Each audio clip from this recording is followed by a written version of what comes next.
Netanyahu से MOU draft छिपाया गया। Israel को नहीं बताई गई एमओयू की शर्तें। इजरायली सोर्सेस के हवाले से सीएनएन की यह खबर है। ट्रंप को एमओयू लीक होने का डर था। यानी आप देखिए हालात कितनी तेजी से बदले हैं। अब डोनाल्ड ट्रंप नेतन्याहू पर भरोसा ही नहीं कर पा रहे हैं।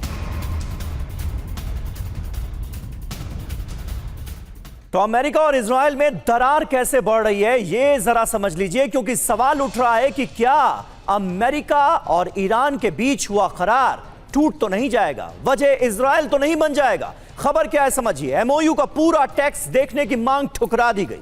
नेतन्याहू को एमओयू में क्या लिखा है नहीं दिखाया गया, नहीं बताया गया। लेबनान सीजफायर के खिलाफ है नेतन्याहू।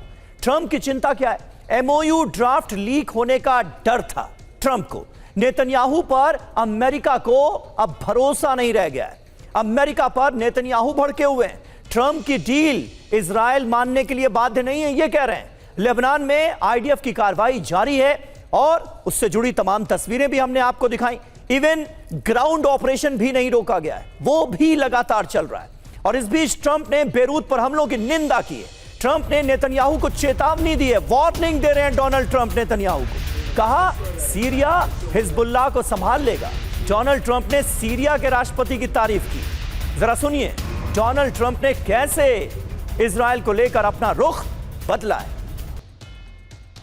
तो देखिए डोनाल्ड ट्रंप ने अपना रुख बदला है और अब इजराइल से बेहतर उन्हें सीरिया नजर आ रहा है। वो कह रहे हैं कि सीरिया के राष्ट्रपति जो हैं वो बहुत समक्ष हैं और कुशल नेतृत्व है उनका, और जो मैं कहूंगा वो करेंगे। तो ये इजराइल को खरी खोटी सुनाते नजर आ रहे हैं। और इजराइल की खुफिया एजेंसी मोसाद के पूर्व प्रमुख जीएफ पाल्टी क्या कह रहे हैं, उनका बयान आया है। कह रहे हैं परमाणु बॉम्ब पर ईरान पर भरोसा नहीं किया जा सकता। यानी परमाणु बॉम्ब का जो मुद्दा है उसे लेकर ईरान पर भरोसा नहीं है। किसी भी वक्त ईरान की परमाणु नीति बदल जाएगी। एमओयू पर टिक नहीं पाएगा ईरान।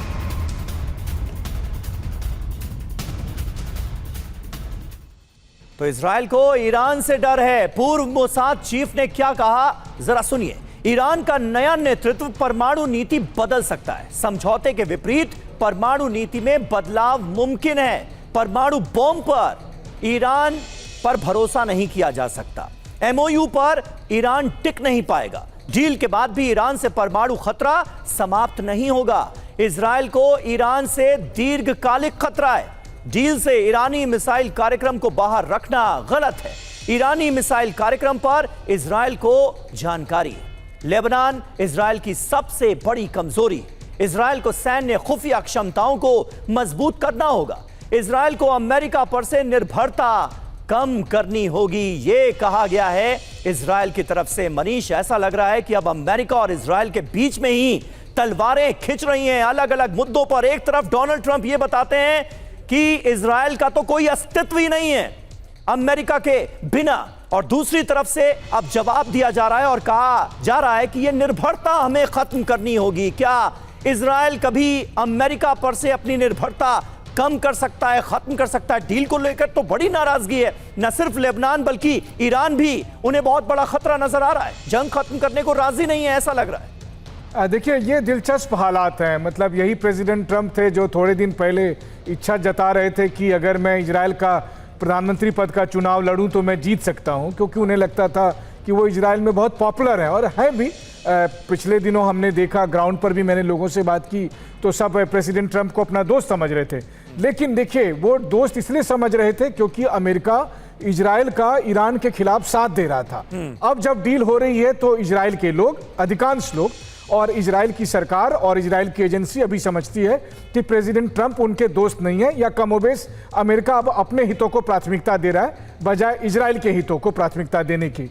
इसीलिए इजराइल के अंदर इस बात को आत्ममंथन चल रहा है कि हमें बहुत दिनों तक अमेरिका के भरोसे नहीं रहना है, हमें ईरान के साथ डील करना पड़ेगा, क्योंकि उन्हें पता है कि ईरान और इजराइल के बीच संबंध कभी नॉर्मल नहीं हो सकते। अभी आपने एक बयान का जिक्र किया, ये एक किस्म का ईरानोफोबिया भी है, जहां पर नेतन्याहू दुनिया भर में कहते हैं कि देखो ईरान ये खतरनाक देश है, ईरान ऐसा कर देगा, ईरान वैसा कर देगा, इसीलिए ईरान पर एक्शन होना चाहिए, इसीलिए ईरान के परमाणु कार्यक्रम नहीं होने चाहिए। वरना एक बात बताइए, पाकिस्तान जैसे एक रोग कंट्री के पास परमाणु बम हो सकता है, Right. तो ईरान के पास क्यों नहीं हो सकता? लेकिन नेतन्याहू ने ये पूरे आप कह सकते हैं कि लॉजिक गढ़ा और पूरी दुनिया को मनवाया कि ईरान के पास परमाणु बम होना दुनिया में सबसे खतरनाक होगा। तो अब वो उससे आगे बढ़ना चाहते हैं, जहां पर वो इजराइल के लोगों को कहते हैं कि कोई बात नहीं, कोई हमारा साथ नहीं दे, हम अकेले ईरान से लड़ेंगे। यानी आने वाले सालों में आप देखेंगे उसी हिसाब से मिलिट्री एक्सपेंडिचर आपको इजराइल के बजट में साफ तौर पर दिखाई देगा।